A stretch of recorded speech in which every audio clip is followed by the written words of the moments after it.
నారాయణపేట జిల్లా మక్తల్ నియోజకవర్గం హిందూపూర్ గ్రామంలో కృష్ణ మగనూరు మండలాల బీఆర్ఎస్ కార్యకర్తల సన్నాహక సమావేశం నిర్వహించారు. ఈ సమావేశంలో మాజీ మంత్రి శ్రీనివాస్ గౌడ్ మాట్లాడుతూ కల్వకుర్తి గద్వాల్ నేతలను కాకుండా మహబూబ్ నగర్ బీఆర్ఎస్ అభ్యర్థి స్థానిక నేత మన్నే శ్రీనివాస్ రెడ్డిని గెలిపించాలని పిలుపునిచ్చారు.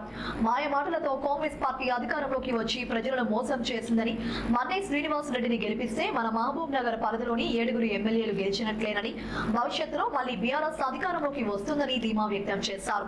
అనంతరం బీఆర్ఎస్ ఎంపీ అభ్యర్థి మన్నే శ్రీనివాస్ రెడ్డి మాట్లాడుతూ కేసీఆర్ అధికారంలో ఉన్నప్పుడు ఇచ్చిన ప్రతి హామీ నెరవేర్చాలని, ఇప్పుడు కష్టకాలంలో కేసీఆర్ వెంట నడవాలని హితవు పలికారు.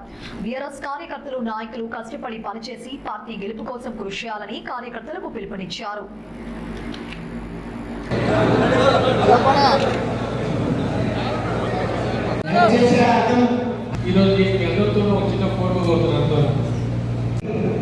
కానీ 4 నెలల ఏమైంది ఒక్కసారి మీరు ఆలోచన చేయండి.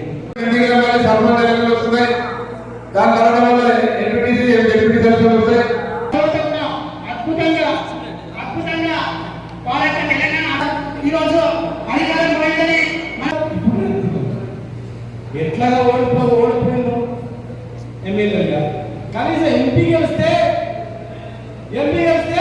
మళ్ళీ 7 మంది గెలిచినారు.